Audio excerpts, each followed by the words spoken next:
इस बीच रुक कर लेते हैं कोलकाता से ब्रिगेड ग्राउंड का, जहां पर पीएम मोदी संबोधित कर रहे हैं। भारतीय जनता पार्टी के सभी वरिष्ठ नेतागण पश्चिम बंगाल के कोलकाता के बहनों और भाइयों को मेरा सादर प्रणाम।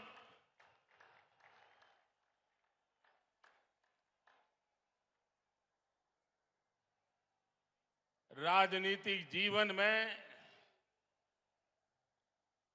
सैकड़ों रैलियों को संबोधन करने का सौभाग्य मिला है, लेकिन इतने बड़े लंबे कार्यकाल में मैंने कभी इतने बड़े विशाल जनसमूह का हमें आशीर्वाद मिला हो, ऐसा दृश्य मुझे आज देखने को मिला।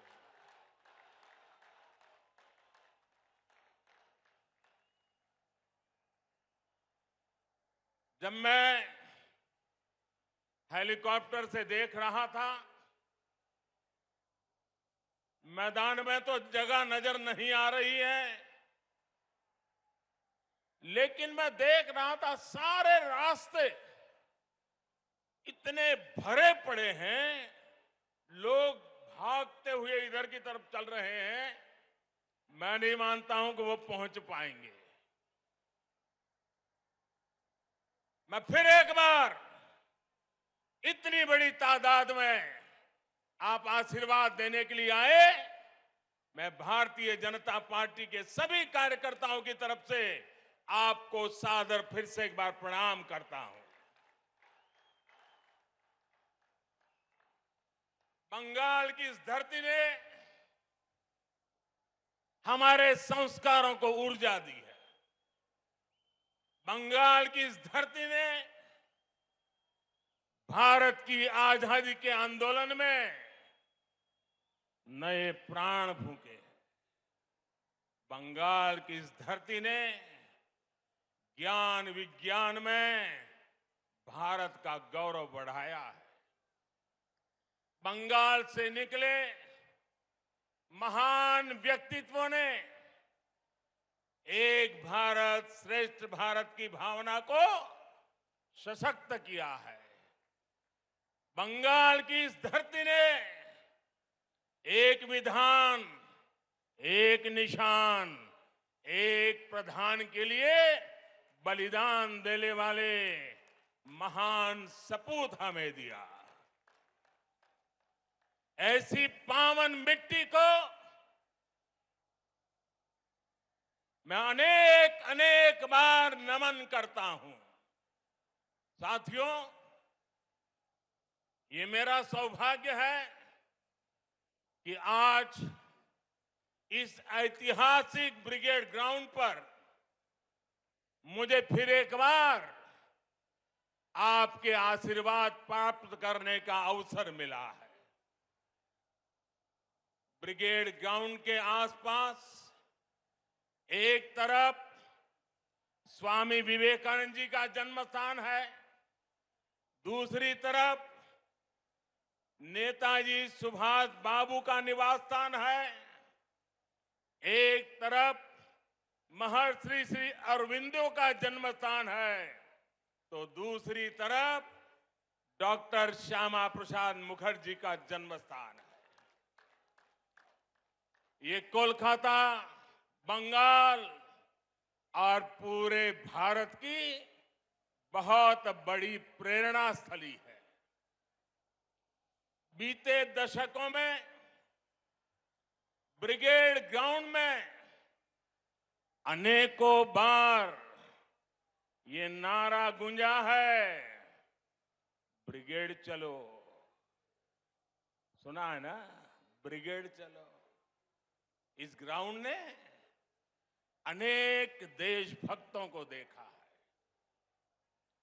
लेकिन ये ग्राउंड बंगाल के विकास में रोड़ा अटकाने वालों का भी गवाह रहा है। बंगाल की भूमि को 2400 घंटे हड़ताल और बंद में झोंक देने वालों की नीतियां और साजिशें भी इस ग्राउंड ने देखी है। इन लोगों ने बंगाल की इस महान भूमि का जो हाल किया, वो पीढ़ी दर पीढ़ी बंगाल के लोगों ने सहा है, बर्दाश्त किया है। लेकिन ये बंगाल के लोगों की महानता है, ये बंगाल के लोगों की अदम्य इच्छा शक्ति है कि उन्होंने बंगाल में परिवर्तन की उम्मीदों को कभी छोड़ा नहीं। बंगाल ने परिवर्तन के लिए ही ममता दीदी पर भरोसा किया था, लेकिन दीदी और उनके काडर ने आपका ये भरोसा तोड़ दिया, आपके सपनों को चूर चूर कर दिया। ये वो लोग हैं जिन्होंने बंगाल का विश्वास तोड़ा। इन लोगों ने बंगाल को अपमानित किया, यहां की बहन बेटियों पर अत्याचार किया। लेकिन ये लोग बंगाल की उम्मीद, यहां के लोगों का हौसला कभी भी तोड़ नहीं पाए। आज जो ये जनसागर मौजूद है, वो इस उम्मीद की, इस हौसले की जीती जागती तस्वीर है। बांग्ला चाय उन्नति, बांग्ला चाय शांति, बांग्ला चाय प्रगतिशील बांग्ला, बांग्ला चाय सोनार बांग्ला। मैं देख रहा हूं इस बार के विधानसभा चुनाव में एक तरफ टीएमसी है, लेफ्ट कांग्रेस है, उनका बंगाल विरोधी रवैया है, और ये चुनाव ऐसा है कि दूसरी तरफ खुद बंगाल की जनता कमर कस करके खड़ी हो गई है।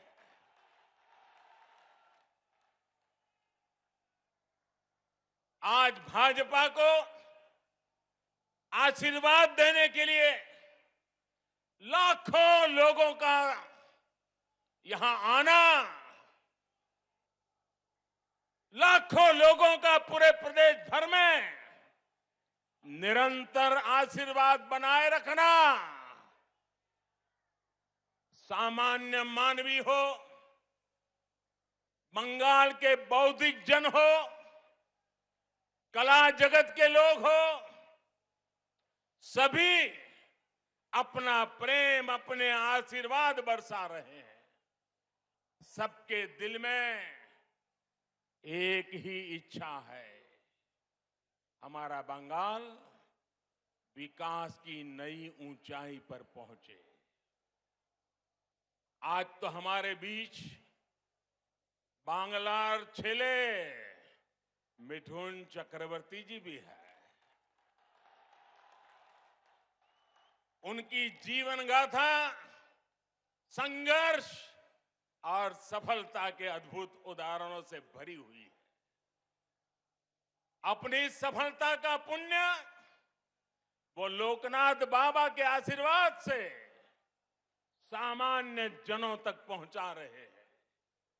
साथियों, आज ब्रिगेड ग्राउंड में आप लोगों की हुंकार, ये हुंकार सुनने के बाद अब किसी को कोई संदेह नहीं रह जाएगा। शायद कुछ लोगों को तो लगता होगा आज 2 मई आ गई है।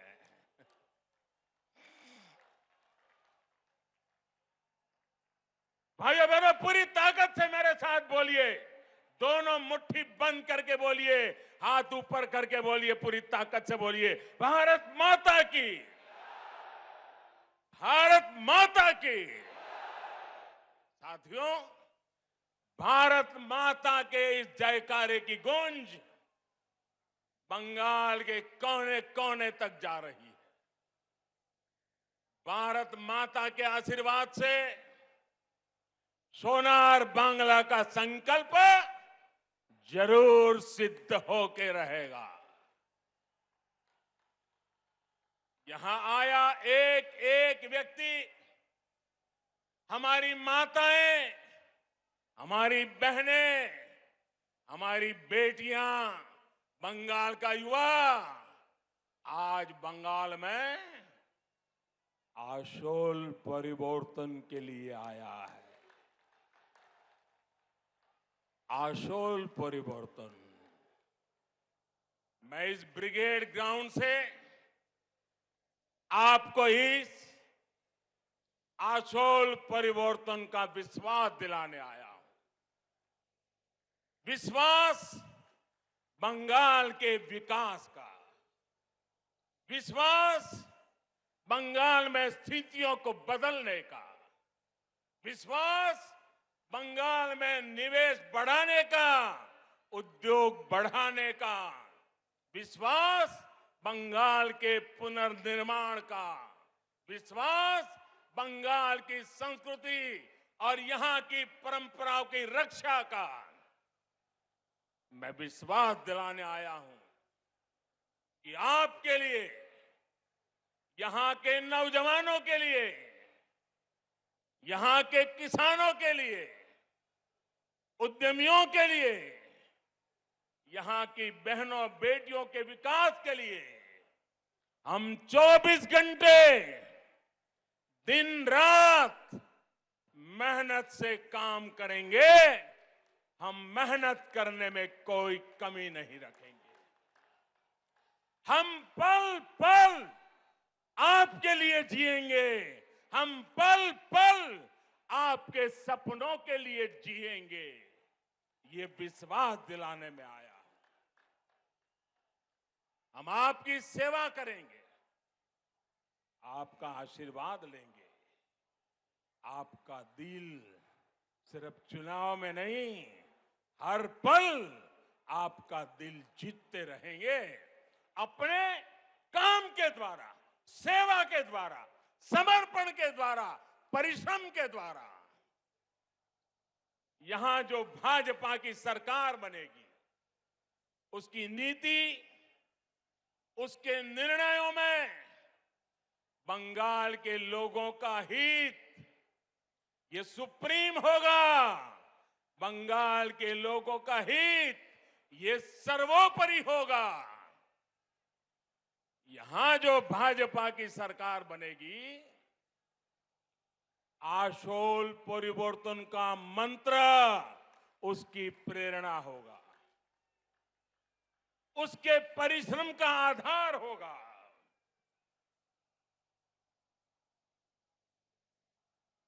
आशोल परिवर्तन का मतलब,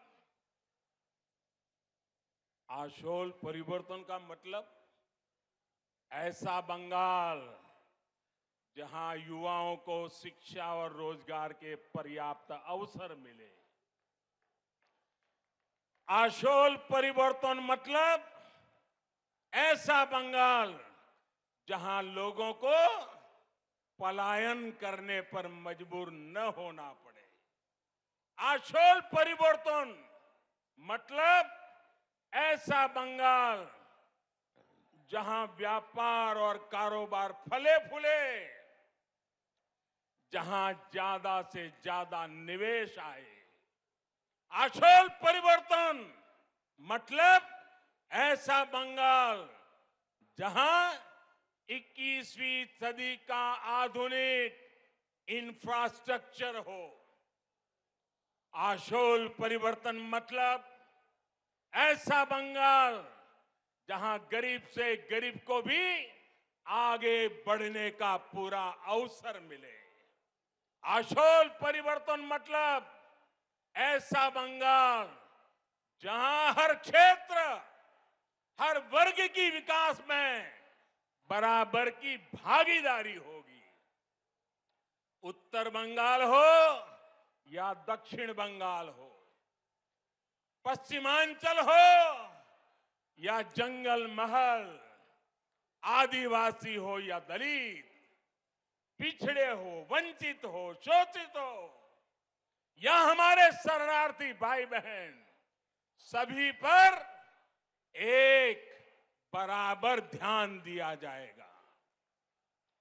जहां सबका साथ, सबका विकास, सबका विश्वास शासन का मंत्र होगा, जहां उन्नयन सबका होगा, तुष्टीकरण किसी का नहीं, जहां घुसपैठ को रोका जाएगा, घुसपैठियों को रोका जाएगा। साथियों, गुलामी का इतना बड़ा कालखंड भी बंगाल की क्षमता, बंगाल के सामर्थ्य को कम नहीं कर सका था। आजादी के इन 75 वर्षों में बंगाल ने जो खोया है, बंगाल से जो छीना गया है, वो मुझसे ज्यादा आप लोग ज्यादा अच्छी तरह जानते हैं। आज हम इस संकल्प के साथ भी आपके सामने आए हैं कि जो भी बंगाल से छीना गया है, भाइयों बहनों मेरे शब्द लिख रखिए, जो भी बंगाल से छीना गया है उसे वापस लौटाएंगे।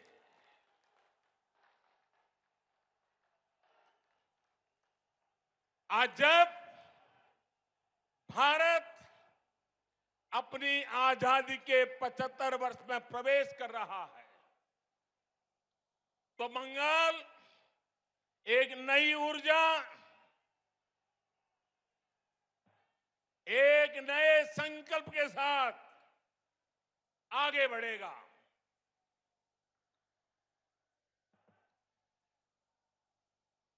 देश की तरह ही बंगाल के विकास के लिए भी अगले 25 साल बहुत अहम है।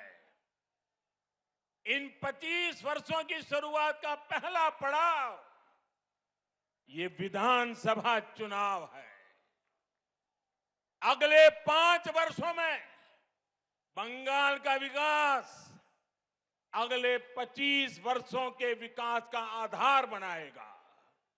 इसलिए इस बार आप सिर्फ बंगाल में सरकार बनाने के लिए वोट नहीं देंगे, लेकिन बंगाल को बनाने के लिए, बंगाल को विकास की नई ऊंचाई पर पहुंचाने के लिए वोट डालेंगे। जब 2047 में 25 साल के बाद देश जब आजादी के 100 साल मनाएगा, तब बंगाल सारे हिंदुस्तान को फिर से एक बार आगे ले जाने वाला बंगाल बन जाएगा। बंगाल में पोर्ट से लेकर के एक्सपोर्ट तक, टी से लेकर टूरिज्म तक, माछ की बात हो या भात की बात, पश्चिम बंगाल की माटी और समंदर में सब कुछ है जो जीवन को बेहतर बनाने के लिए जरूरी है। बस यही नीति, साफ नियत के साथ आगे बढ़ने की जरूरत है। यहां बनने वाली भाजपा सरकार, एनडीए सरकार इसी सोच से आगे बढ़ेगी। भाइयों और बहनों, कोलकाता तो सिटी ऑफ जॉय है। कोलकाता के पास समृद्ध अतीत की विरासत भी है और भविष्य की संभावनाएं भी है। ऐसा कोई कारण नहीं है कि कोलकाता के कल्चर को सुरक्षित रखते हुए इसे सिटी ऑफ फ्यूचर न बनाया जा सके। कुछ दिन पहले ही देश के टॉप शहरों की लिस्ट निकली है। ये हर बंगाल वासी की अपेक्षा है कि कोलकाता भी इस लिस्ट में टॉप के शहरों में हो। इसके लिए चाहे कनेक्टिविटी सुधारना हो, नए नए उद्योगों की स्थापना हो, टेक्नोलॉजी का विस्तार करना हो, स्टार्टअप के लिए बेहतर माहौल बनाना हो, हम पूरे कमिटमेंट के साथ काम करेंगे। आपने देखा होगा कोलकाता मेट्रो का विस्तार अब और तेजी से किया जा रहा है। केंद्र की हमारी सरकार ने कोलकाता की धरोहरों को सजाने संवारने के लिए अनेक प्रयास किए हैं। जब कोलकाता में विकास का डबल इंजन लग जाएगा तो वो रोड़े, वो अड़चने भी खत्म हो जाएगी जो भी कदम कदम पर हमें अनुभव होती है।